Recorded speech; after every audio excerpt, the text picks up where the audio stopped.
पाठशाला की पहली क्लास। ट्रंप के तो होश उड़ गए भाई। ईरान तो अब ऐसा मार रहा, अमेरिका का भूत बना रहा। कैसे पूरा युद्ध पलट गया है क्या? ईरान के सस्ते ड्रोन फोड़ रहे और अमेरिका की महंगी मिसाइलें खत्म हो रही। बैटलफील्ड में ट्रंप का डर कैसे दिखने लगा है। ईरान में भूकंप क्यों आया? ट्रंप का घमंड मिटाने के लिए, मिट्टी में मिलाने के लिए। ईरान अब सबसे घातक हथियार चलाने वाला है क्या? और तेल की कीमत कितनी बढ़ गई? दुबई में पैनिक का सच क्या है? क्या खबर आ रही है? सबसे पहले इस सब का चैप्टर देखिए। इस वक्त डोनाल्ड ट्रंप के होश उड़े हुए हैं बॉस। ईरान पर ट्रंप ने यह सोचकर हमला किया था, खामनेई को मार देंगे, सारा मामला खत्म हो जाएगा, ईरान 2 दिन में जो है वो घुटनों पर आ जाएगा। ये ट्रंप ने सोचा था। लेकिन बॉस यहां मामला उल्टा पड़ता दिख रहा है और ऐसा गजब पलट गया है कि पूरा युद्ध देखकर दुनिया हैरान है। ईरान खुद तो तबाह हो रहा है, लेकिन तबाह होने के साथ साथ उसने अमेरिका का भूत बनाकर छोड़ दिया है। गल्फ में कोई ऐसा देश नहीं छोड़ा है ईरान ने जहां पर ईरान ने अमेरिकी सैन्य अड्डों पर अटैक न किया हो। हर जगह पर अमेरिका का धुआं धुआं करके छोड़ दिया ईरान ने। अमेरिका की हालत यह हो गई है कि जो ट्रंप खुद को दुनिया में सबसे ताकतवर नेता समझते हैं, उनका अमेरिका हाथ खड़े कर रहा है कि मैं अपने नागरिकों को अभी नहीं बचा पाऊंगा। अमेरिका ने अपने नागरिकों से कह दिया है कि जहां हो वहां से खुद निकल पाओ तो निकल जाओ, कोई हम बचाने नहीं आ पाएंगे। शुरुआत में तो ट्रंप ने ईरान की लंका लगाई थी, खामनेई को मार दिया, ईरान पर ताबड़तोड़ बम गिराकर ट्रंप को लगा था कि ईरान कहां टिकेगा। ट्रंप इसी मुगालते में थे कि जैसे वो वेनेजुएला के राष्ट्रपति को उठा के ले आए थे और वेनेजुएला घुटने पे आ गया, वैसे ही ईरान में बस खामनेई को मारना है, उसके बाद ये तो एकदम लमलेट हो जाएंगे। लेकिन इस युद्ध में ईरान ने अपने जज्बे से ट्रंप और पूरी दुनिया को चौंका कर रख दिया। अब ट्रंप के सामने युद्ध का आउट ऑफ सिलेबस वाला सवाल आकर खड़ा हो गया है, क्योंकि ट्रंप और उसके अमेरिका ने प्लान बी पर काम ही नहीं किया था। ये इतना ओवर कॉन्फिडेंट थे कि इनको लगा हम तो कर ही देंगे 2 दिन में काम खत्म। लेकिन यहां मामला पड़ गया उल्टा। आज आपको दिखाऊंगा ईरान कैसे अमेरिका का भूत बना रहा है। ट्रंप और कंपनी को यह समझ में नहीं आ रहा कि इससे निपटना कैसे, क्योंकि सबको यही लग रहा था कि जब अमेरिका और इजराइल मिलकर ईरान को फोड़ेंगे तो ईरान क्या ही कर लेगा। दुनिया की सबसे ताकतवर आर्मी के आगे ईरान कैसे टिकेगा। लेकिन इतनी मार खाने के बाद भी ईरान लड़ रहा है। अमेरिका और इजरायली नहीं, उसके सहयोगियों को भी फोड़ रहा है। ईरान ने ट्रंप को अपनी मोज़ेक डिफेंस रणनीति से चौंका दिया है। अब यह मोज़ेक रणनीति क्या है ईरान की? कैसे बिना टॉप लीडरशिप के, बिना ऑर्डर के ईरान इस युद्ध को लंबा खींचने वाला है? कैसे ईरान के युद्ध में ट्रंप बुरी तरह फंस गए, बौखला गए, झूठ पे झूठ बोल रहे हैं। युद्ध का ठीकरा अब इजराइल पे फोड़ रहे हैं। नेटो देशों को कोसने लग गए हैं ट्रंप। आज आपको सब दिखाऊंगा। साथ ही आपको बताऊंगा कि क्या ईरान के सामने ट्रंप के हथियारों का भंडार कम कर पड़ने वाला है। क्या ईरान के सस्ते ड्रोन और मिसाइल अमेरिका के महंगे महंगे एयर डिफेंस सिस्टम को फोड़े जा रहे हैं और वो खत्म हो रहे हैं। यह युद्ध किस दिशा में जा रहा है? ईरान अमेरिका को कैसे फोड़ता चला जा रहा है? इजराइल ने ईरान के राष्ट्रपति दफ्तर, न्यूक्लियर साइट, नेवल बेस को निशाना बनाया है। उधर ईरान ने सऊदी अरब में अमेरिकी एम्बेसी को निशाना बनाकर कैसे अमेरिका को हिला दिया है। आज आपको सब दिखाने वाला हूं। एक मोर्चा और कैसे खुल गया है। इजराइल अब ईरान के साथ साथ लेबनान पर भी चढ़ाई कर रहा है। वहां भी उसने अपनी सेना उतार दी है। ईरान युद्ध में अब क्या क्या हो रहा है और ईरान ने कैसे पूरा युद्ध पलट कर रखने के लिए रख दिया है। पूरा माहौल बदल रहा है। इस युद्ध के चौथे दिन की हर भीषण, हर डराने वाली तस्वीर से लेकर एक एक खबर आपको दिखाऊंगा। लेकिन पहले झलक देखिए ईरान किस तरह से अमेरिका को बल भर के मार रहा है। वो सबसे पहले आप देखिए कि ईरान ने आज ही नई मिसाइलें छोड़ी।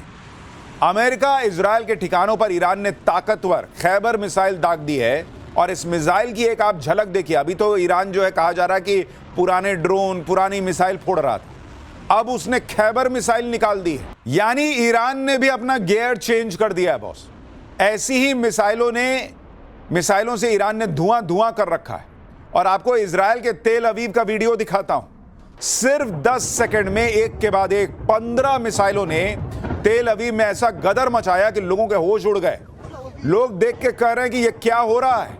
ईरानी मिसाइलों के आज आगे कुछ नहीं टिक रहा। ईरानी मिसाइलों के आगे आज अमेरिका और इजराइल का डिफेंस सिस्टम पानी मांग रहा था बॉस। इजराइल के 4 एयर डिफेंस सिस्टम फेल हो गए। ना आयरन बीम पकड़ पा रहा है, ना आयरन डोम पकड़ पा रहा है, डेविड स्लिंग और एरो एयर डिफेंस सिस्टम भी धरे के धरे रह गए। आप वीडियो देखिए बॉस, अगर एयर डिफेंस सिस्टम काम कर रहा होता तो ऐसी हालत बनती, 15-15 मिसाइल गिर जाते। फोड़ दिया ईरान ने भाई। ईरान किस तरह से मरते हुए भी अमेरिका को फोड़ रहा है, इजराइल को फोड़ रहा है, इसकी और भी हैरान करने वाली तस्वीरें आ रही हैं जिनके बारे में आगे बताऊंगा। लेकिन उससे पहले आप ट्रंप के बारे में सोचिए, अमेरिका के बारे में सोचिए। सन की ट्रंप को लग रहा था कि खामनेई को मार दिया, ईरान मेरा क्या कर पाएगा, ईरान खत्म हो जाएगा, वहां मैं सत्ता परिवर्तन करा दूंगा, लोग सड़कों पर निकल आएंगे, हम कब्जा कर लेंगे। यहां उल्टा मामला हो गया है। अमेरिकी हमले में मारी गई ईरान की जो 171 स्कूली बच्चियां थीं, उन्हें आज अंतिम विदाई देने के लिए ईरान की आधी जनता सड़क पर आ गई। अमेरिका इजराइल की मिसाइलों की परवाह किए बिना इस जनाजे में हजारों लोग जुट गए और ईरान की बेगुनाह बेटियों को आखिरी विदाई दी गई। ईरान के मिनाब स्कूल पर अमेरिका और इजराइल की मिसाइलें उस वक्त गिरी थीं जब स्कूल चल रहा था, बच्चियां पढ़ रही थीं। इस तरह के हमले से ट्रंप सोच रहे थे कि खामनेई के मरने के बाद ईरान बिखर जाएगा, सत्ता परिवर्तन हो जाएगा, ईरान से जंग जीत जाएंगे। लेकिन यहां उल्टा हो रहा है बॉस। खामनेई की मौत ने ईरान को और एकजुट कर दिया है। और आप इस वीडियो को देखिए, उन बच्चियों की मौत के बाद ईरान का हर नागरिक एकजुट होता जा रहा है कि खामनेई को मारो, सत्ता परिवर्तन कर दो, पब्लिक सरेंडर कर देगी, सेना सरेंडर कर देगी। वो प्लान ए फेल हो गया। लेकिन ट्रंप की सनक और अमेरिका का जो अपना ईगो है, उसमें इन्होंने प्लान बी बनाया ही नहीं था, ऐसा लग रहा है। और इसलिए अब ये पैनिक मोड में आ रहे हैं। आप देखिए कि 4 दिन के युद्ध में ही ऐसे हालात हो गए कि अमेरिका पैनिक मोड में आ गया बॉस। अमेरिका अब युद्ध का ठीकरा इजराइल पर फोड़ रहा है। अमेरिका अब नेटो देशों को कोस रहा है कि वो साथ क्यों नहीं आ रहे। क्यों भाई, तुम तो अमेरिका हो, अपने बूते लड़ो ना, तुम तो पूरी दुनिया को नचाते हो, अब तुमको लोगों का साथ चाहिए। ट्रंप अब ईरान में सेना उतारने की आशंका से इनकार नहीं कर रहे हैं, कह रहे हैं कि मैं सेना भेजूंगा। सवाल उठ रहे हैं कि क्या ईरान के मिसाइल और ड्रोन भंडार के सामने अमेरिका का एयर डिफेंस सिस्टम कम पड़ रहा है क्या, कि उसे सेना उतारने की नौबत आ रही है। ईरान पर हमले के पीछे ट्रंप का मकसद क्लियर है, ना एग्जिट प्लान। इस तरह की बातें ट्रंप के खिलाफ हो रही हैं। यानी ईरान युद्ध के चौथे ही दिन चर्चा तेज हो गई है कि क्या ईरान के खिलाफ अमेरिका के हथियार कम पड़ने जा रहे हैं। क्या ईरान के सस्ते और तेजी से हथियार बनाने की क्षमता का मुकाबला अमेरिका नहीं कर पाएगा। आप सोचिए, ट्रंप की वजह से अमेरिका की कितनी छीछालेदर हो रही है, जिसकी सेना को नंबर 1 सेना माना जाता है, जिसको दुनिया का सबसे ताकतवर देश माना जाता है, भाई उसका भूत बना के छोड़ दिया है ईरान ने। सवाल उठ रहे हैं क्योंकि अमेरिका के विदेश मंत्री मार्को रूबियो ने ईरान पर हमले को जस्टिफाई करते हुए बता दिया कि ईरान बहुत जल्दी इतनी मिसाइल और ड्रोन बना लेता है कि कोई कुछ नहीं कर पाता। आप सुनिए, अमेरिका का विदेश मंत्री मार्को रूबियो खुद मान रहा है भाई कि ईरान 1 महीने में 100 मिसाइल बना सकता है और उसके मुकाबले में अमेरिका 6 से 7 इंटरसेप्टर बना सकता है। मतलब उस मिसाइल को काटने के लिए वो बनाएगा 100 मिसाइल, ये काट पाएंगे 6-7 से। ऐसे लड़ेगा अमेरिका, ऐसे जीतेगा अमेरिका। इंटरसेप्टर मिसाइल वो होती है जो दुश्मन के मिसाइल्स ड्रोन को हवा में मार गिराने में काम आती है। तो ईरान की 100 मिसाइल बनाम अमेरिका के 6-7 इंटरसेप्टर। लोग पूछ रहे हैं ऐसे लड़ोगे क्या। अमेरिका के विदेश मंत्री ईरान की मिसाइलों की बात कर रहे हैं, ड्रोन्स की बात कर रहे हैं। ये वो मिसाइल और ड्रोन है जिसने पश्चिमी एशिया को धुआं धुआं कर रखा है। ये वो ड्रोन और मिसाइल हैं जो ईरान हर दिन सैकड़ों की संख्या में कभी यूएई पे फोड़ रहा है, कभी सऊदी अरब पे फोड़ रहा है, कभी बहरीन में दाग देता है। और ये हमले बता रहे हैं कि ईरान के पास ड्रोन और मिसाइल का भंडार भरा हुआ है भाई। ईरान के लिए एक मैसेज क्लियर है कि हम झुकेंगे नहीं, तुम हमको मार रहे हो, हम तुमको मार के मरेंगे। ईरान हो सकता है ये युद्ध लास्ट में जीते ना जीते, अभी कोई कुछ नहीं कह सकता, लेकिन ईरान ने अमेरिका को उसकी हैसियत याद दिला दी कि तुम ये मत सोचना कि तुम ईरान को मार के 2 मिनट में निकल के चले जाओगे। आपको ईरान की कुछ ताकतवर मिसाइलों की तस्वीरें दिखाता हूं। जैसे ईरान की फतेह 2 मिसाइल की तस्वीर देखिए। ये ईरान की हाइपरसोनिक मिसाइल है जो कहा जा रहा है कि अब फोड़ेगा ईरान। ईरान का दावा है कि उसने नेक्स्ट जनरेशन फतेह 2 हाइपरसोनिक मिसाइल अब उतार दी है और इसकी रेंज 1500 किलोमीटर है। और इसीलिए एक्सपर्ट्स कह रहे हैं कि ईरान बहुत स्ट्रैटेजिकली खेल रहा है इस युद्ध में। वो पहले पुराने हथियार का इस्तेमाल करता रहा, मैसेज देता रहा कि भाई देखो मैं क्या कर सकता हूं, युद्ध रोकना है तो रोको, बताओ क्या करना है। लेकिन अब वो समझ गया कि अब तो ये मरने मारने की बात हो गई है, अब तो ये नहीं रुक सकता मामला। तो अब वो ऐसे ऐसे हथियार निकाल रहा है जो अमेरिका और इजराइल दोनों को भारी पड़ सकते हैं। इसी तरह ईरान ने अपनी मीडियम दूरी की कद्र और ईमाद मिसाइल की फुटेज भी जारी की है। जरा उसकी तस्वीरें भी हम आपको दिखा रहे हैं। इसी तरह ईरान के शाहेद ड्रोन की बड़ी चर्चा है, जिसे आसमान का AK-47 कहा जा रहा है। यह वो शाहेद ड्रोन है जो रूस युद्ध में भी भयंकर तबाही मचा चुका है। उस शाहेद ड्रोन को सुसाइड ड्रोन भी कहा जाता है और यह ड्रोन एक बार लॉन्च होने के बाद खुद को टारगेट पर मारकर विस्फोट कर देता है। जैसे वो पाकिस्तानी आतंकी नहीं आते आकर फट जाते हैं, वैसे ही ये ड्रोन है। ये वो ड्रोन है जिसने अमेरिका और इजराइल समेत कई देशों की नींद उड़ाई हुई है, क्योंकि ईरान ज्यादातर रात के समय इन ड्रोन से हमला कर देता है। ईरान की मिसाइल और ड्रोन क्षमता पर अमेरिका के विदेश मंत्री मार्को रूबियो ने जो कहा है, उसके बाद ये सवाल उठ रहे हैं कि ईरान के सस्ते ड्रोन और मिसाइलों के आगे अमेरिका के महंगे महंगे एयर डिफेंस सिस्टम कब तक टिकेंगे, क्योंकि ईरान के एक ड्रोन को मारने के लिए अमेरिका को 10 गुना ज्यादा पैसा बहाना पड़ रहा है। आप देखिए कि दोनों के लिए इस वक्त लड़ाई जो है ना, वो मैच नहीं हो रही है। ईरान क्या कर रहा है? ईरान इधर से क्या भेजता है भाई? ईरान भेजता है शाहेद ड्रोन। ये शाहेद ड्रोन उड़ते उड़ते जाता है और कहीं भी गिर के फट जाता है। इसकी कीमत क्या है? एक ड्रोन की कीमत 32 लाख एक ड्रोन की कीमत है। और इस ड्रोन को मार गिराने वाली मिसाइल की कीमत अमेरिका क्या करता है? मिसाइल से मारता है। अमेरिका जिस मिसाइल से मारता है, उस मिसाइल मारता है अमेरिका। उस मिसाइल की कीमत कितनी है बॉस? उस मिसाइल की कीमत है 5 करोड़ से लेकर 36 करोड़ रुपए। अब आप अंदाजा लगाइए कि ईरान ये लड़ाई कैसे लड़ रहा है। ईरान 32 लाख का ड्रोन भेजता है, उसको मारने के लिए अमेरिका को 5 करोड़ से लेकर 36 करोड़ रुपए तक खर्च करने पड़ते हैं। और अगर वो नहीं मार पाया तो फिर वो जो फटता है तो इतना नुकसान करता है कि उसकी अलग कॉस्टिंग है। दावा है कि ईरान के खिलाफ पहले ही दिन के युद्ध में अमेरिका का $779 मिलियन खर्च हो चुका है। $779 मिलियन शुरुआत में। यह करीब करीब 7,000 करोड़ रुपए का खर्चा है। दूसरी बात, ईरान की मिसाइल और ड्रोन प्रोडक्शन की क्षमता की भी है, क्योंकि अगर आप देखेंगे अलग अलग सोर्सेस से दावा है कि ईरान के पास शाहेद ड्रोन की जो फीट है वो 80,000 से लेकर 1 लाख ड्रोन उसके पास है। अगर ईरान ने अपनी पूरी ताकत लगाई तो वो हर दिन 2,500 ड्रोन हमला करने की क्षमता रखता है। हर दिन 2,500। जबकि एक्सपर्ट कह रहे हैं कि ईरान को ड्रोन और मिसाइलें गिराने के लिए जो इंटरसेप्टर चाहिए उसकी सप्लाई पहले ही सीमित है। जब पिछले साल ईरान पर हमला किया गया था तो 12 दिनों की जंग में अमेरिका ने इजराइल को बचाने के लिए 150 थर्ड इंटरसेप्टर का इस्तेमाल किया था, जो कुल स्टॉक का करीब 25% है। इसमें एक थर्ड इंटरसेप्टर की कीमत करीब $15 मिलियन है। इसके स्टॉक को भरने में करीब 3 से 8 साल लग सकते हैं। इसलिए अब एक्सपर्ट ये बातें कर रहे हैं कि कहीं ऐसा ना हो कि ईरान की मिसाइलें खत्म हो, उससे पहले अमेरिका और उसके साथी देशों के पास जो इंटरसेप्टर मिसाइल होती है ड्रोन और मिसाइल को फोड़ने के लिए, वही खत्म हो जाए। ऐसी भी खबरें हैं कि अमेरिका दूसरे देशों में तैनात अपने एयर डिफेंस सिस्टम को मिडिल ईस्ट में मूव करने पर विचार कर रहा है। हालांकि अमेरिका और इजराइल मिसाइल लॉन्च करने वाले ठिकानों और भंडारण स्थानों को ढूंढकर नष्ट करने की भी कोशिश कर रहे हैं। इधर ईरान का दावा है कि वो जहां अटैक कर रहे हैं वहां कोई मिसाइल का भंडार ही नहीं है। वो कह रहे फोड़ लो, वहां कुछ है ही नहीं है। वो कह रहा है कि हमने तो पहले ही ठिकाने बदल दिए। यानी ये लड़ाई और इंटेंस होती जा रही है। ये लड़ाई और लंबी खींचेगी, इसके पूरे आसार लग रहे हैं, जो पूरी दुनिया के लिए तबाही लेकर आ सकता है। सस्ते ड्रोन और खतरनाक मिसाइल की ताकत के दम पर ईरान ने तबाही मचा रखी है।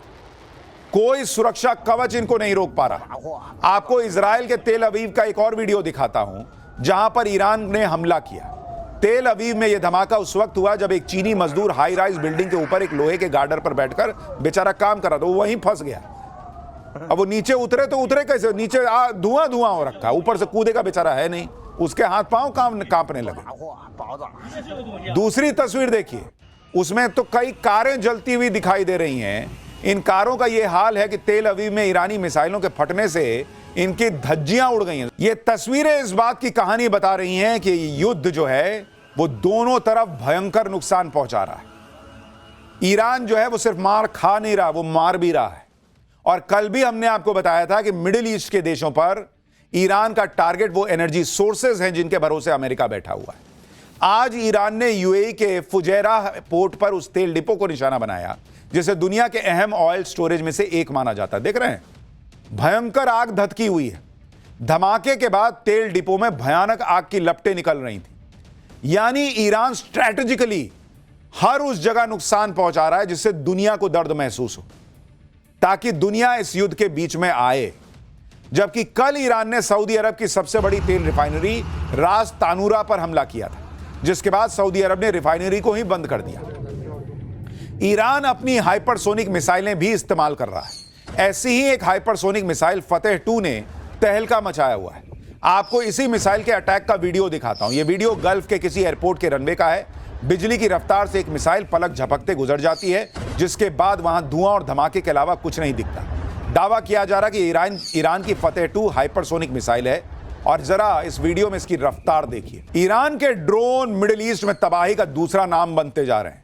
दुबई में ईरान का शाहेद ड्रोन सनसनाते हुए एक ऊंची बिल्डिंग में घुस गया। आप देखिए, तस्वीर देखिए, जिसके बाद कितना भयंकर धमाका हुआ। आप उसकी तस्वीर देखिए, क्योंकि अच्छा खासा विस्फोटक ले जा सकता है। दावा किया जा रहा है कि यह ईरान का वही शाहेद 136 ड्रोन है जिसका इस्तेमाल रूस भी यूक्रेन में करता है। और इस एक छोटे से ड्रोन की ताकत देखिए। आप सोचिए जो लोग हैं उनकी क्या हालत हो जा रही है। पहले भाई वीडियो बना रहा था कि वो देखो ड्रोन जा रहा है। जब उसका धमाका हुआ और भयंकर विस्फोट हुआ तो अल्लाहू अकबर मुंह से निकल गया, भाई भाग गया वहां से।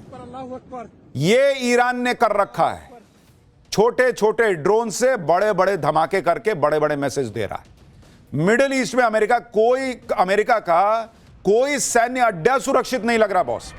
ईरानी मिसाइलें अमेरिकी ठिकानों पर कहर बनकर बरस रही हैं। यह तस्वीर इराक के एरबिल शहर की है।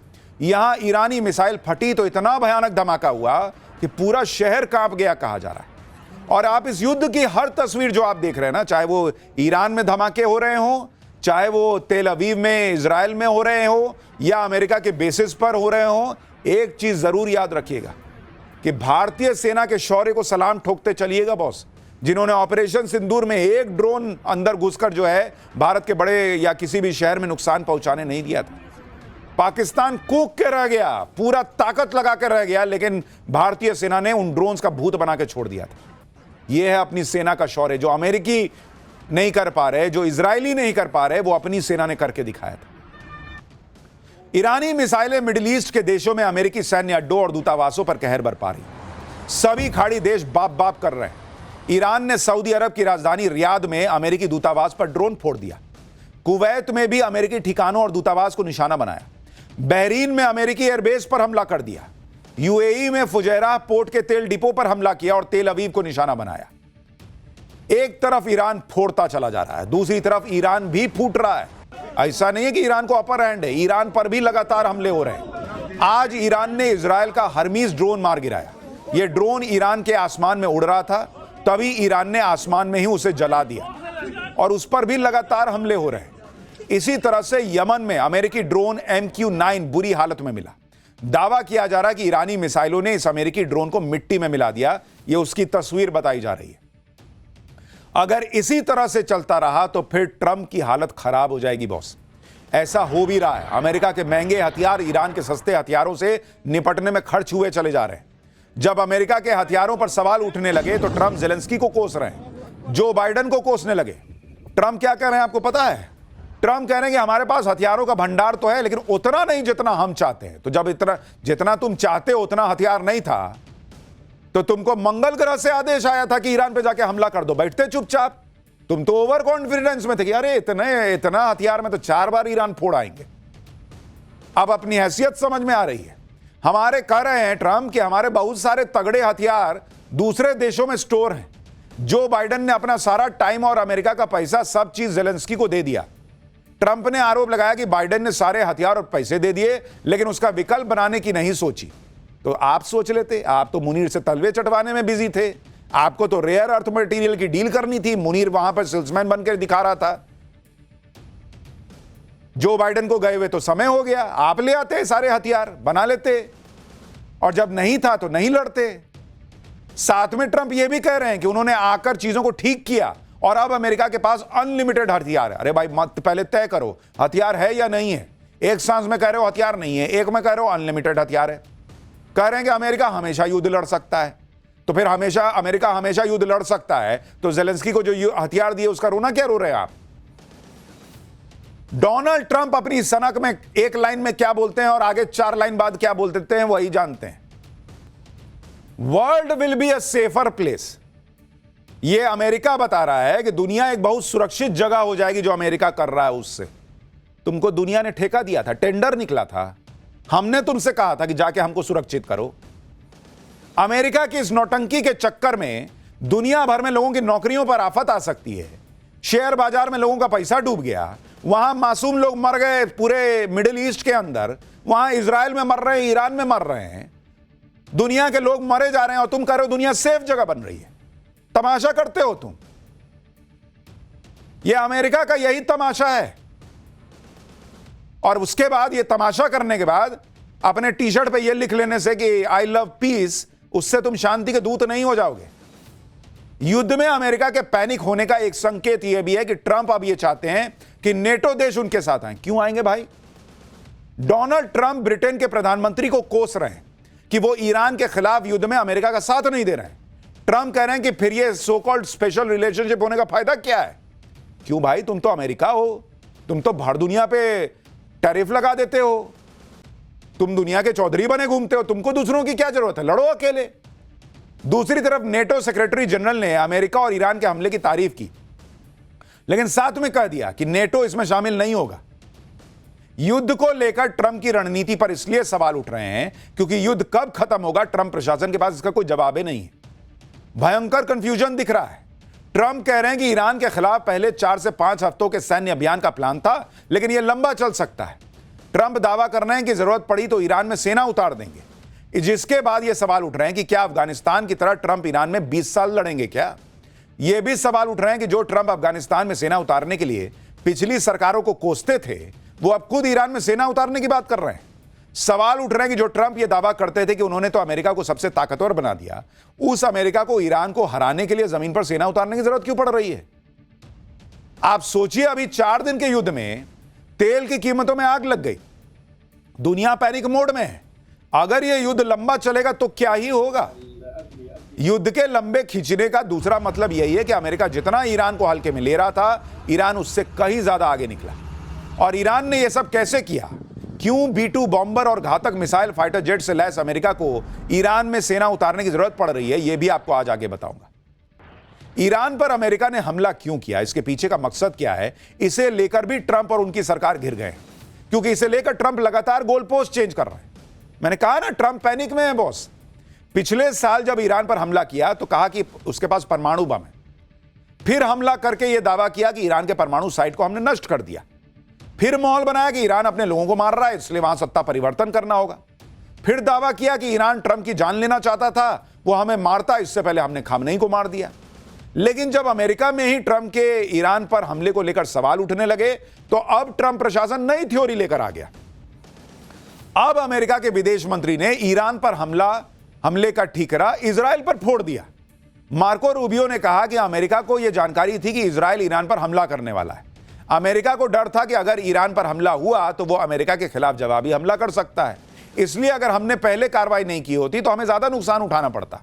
यानी एक तरह से ट्रंप प्रशासन ने युद्ध के लिए इजराइल को जिम्मेदार ठहरा दिया, दिखाया कि यह युद्ध तो इजराइल की वजह से हो रहा है।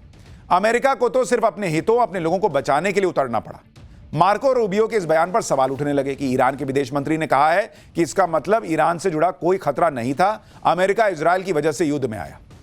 रूस ने भी इस मुद्दे पर अमेरिका को घेरा। रूस के विदेश मंत्री ने कहा कि अभी तक ऐसे कोई सबूत नहीं है जो यह बताए कि ईरान न्यूक्लियर बम बना रहा था।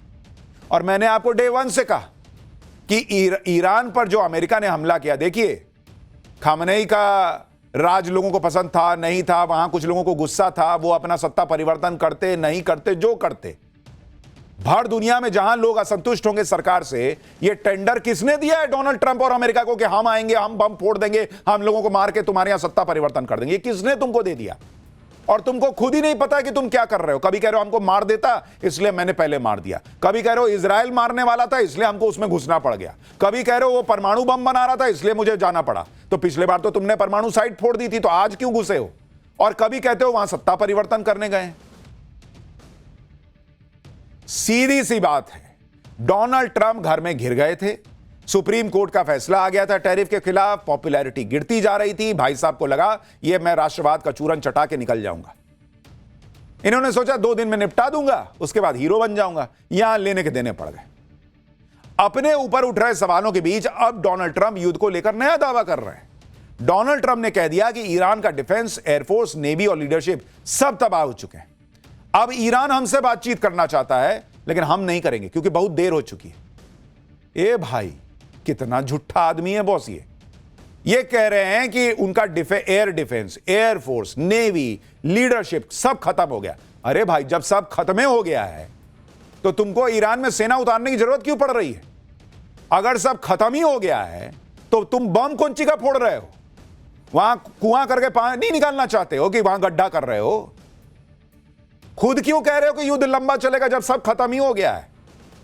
वहां अपनी सेना को क्रिकेट खेलने भेजोगे क्या?